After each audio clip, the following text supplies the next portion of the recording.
Hi guys, this is a video I made of the PC I've just built last week. Consists of quite a few quality components. It's cost me quite a bit. Please feel free to comment.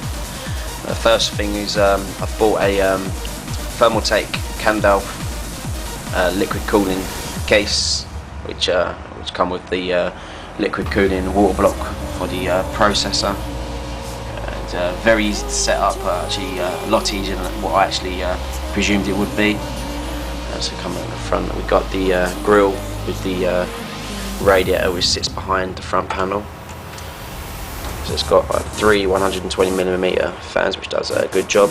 I was actually quite worried that the warm water, once it's circulated through the radiator and obviously the fans, I thought it would blow warm air into the computer, but it doesn't, which is quite a bonus.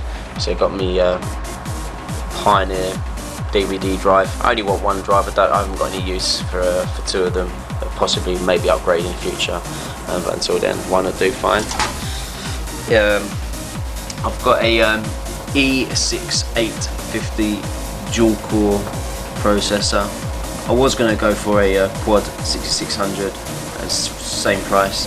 But the reason I didn't do that is apparently quad cores are not utilised enough in today's software and games. It is only a couple of games that actually use it, and they still don't use it to the full potential, whereas a lot of games are optimised for dual core.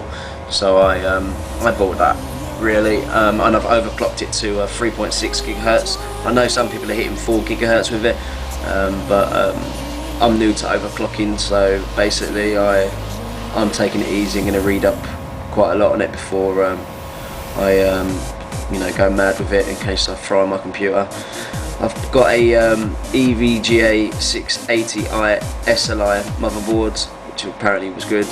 A lot of reviews I read on it, which was good about it, and it's a good overclocker and it's stable, etc. So yeah, I purchased that.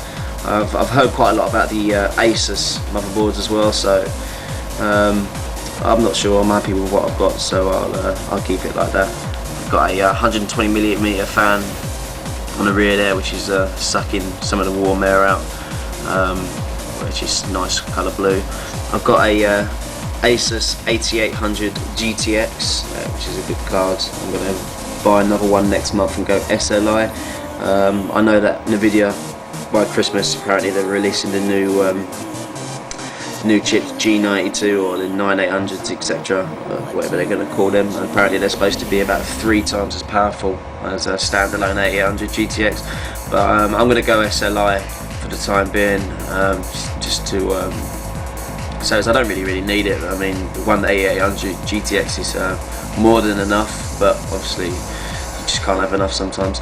I've got 2 gigabytes of OCZ SLI PC6400 RAM, and I've overclocked that to 900 megahertz. It looks nice sitting in there.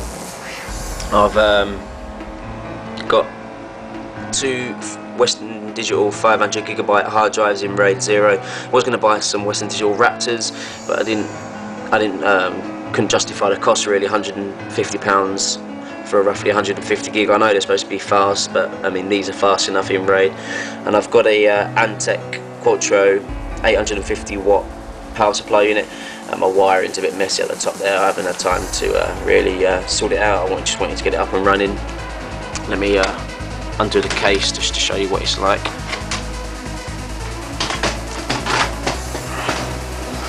Okay, there we have it. That's the 8800 GTX. You can just about see that, the water cooling tubes. I've got a wireless card down there just from internet, which is standard really, basically. I've put the chipset cooler on the chipset, and the reason for this is apparently these boards get exceptionally hot if you're overclocking, etc. So it's not the temps completely off, so I've got that in there. Obviously motherboard cable, etc. I've mounted the pump. I don't know if you can see that right down the bottom in the disk drives bays down there. I'm not going to use that space down there, and the reason for that was because basically they expect you to mount the pump somewhere around here, like the bottom, but basically the holes don't line up, and it's a common problem with a lot of the cases apparently, that the holes don't line up. You can only bolt in one side. Apparently that's sufficient enough, but you know, I thought with the 8800 GTXs running in there, the cars are exceptionally long, and obviously you know, I would have run into problems, so I've just mounted it under there, and I've run one tube along the front there up to the bottom of the cooling block, and obviously the one from the pump which comes out from down there, that runs up, and that's going into the top of the block. It's got a nice blue LED, but apart from the blue LED, it's not as bright as what it could be. I mean, it doesn't actually light up the whole, you know, the whole block, but I mean the blue fan does a good job of that. Going back to the power supply, it's modular, which is which I wanted anyway, just to clutter the wires.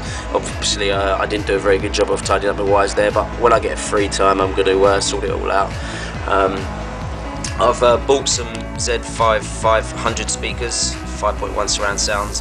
I heard a lot of good things about them, and I'm glad that I did, because they are absolutely evil in the sounds they produce. They are exceptionally loud. The bass is absolutely mega. I've never heard bass come from PC speakers like that. That's the bass tube, or the bass box. It looks like something you took out of a car. It's huge.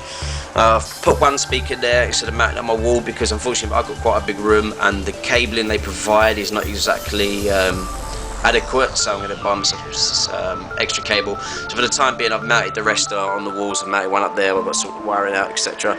I've mounted one up the top over there, which is pretty cool, yeah. And the teddy bears, that's the wife's, no funny ideas.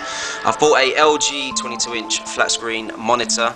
I was going to buy a Samsung, but apparently there's quite a panel lottery, whereas you get different branded panels, and you know, I wasn't 100% sure. Some people were complaining, and some people were, you know, bigging it up. But I heard a lot of good reviews about the LG. It's got many different components, adapters in the back, so you can plug your PlayStation 3, your 360, your DVD players, etc. And it has a built-in telly aerial. You can watch TV on it as well with no TV card, but I haven't bothered with that because I don't watch much TV anyway. And another good thing is it is HD ready, which is always a bitty bonus. I've got put Vista on here because I've quite a few things, and obviously for DirectX 10, that's what you need it. I know XP is more stable and you lose frames, but you know that's not worrying me too much. So I'll show you that. That's my I don't know if you can see that. That's my overclock to 3.6 GHz. It's probably not too clear. I'm only using a digital camera.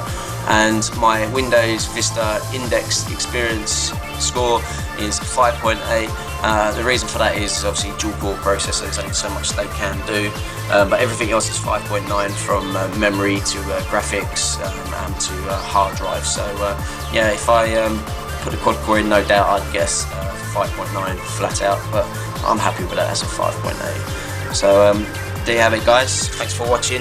Please comment. Take care.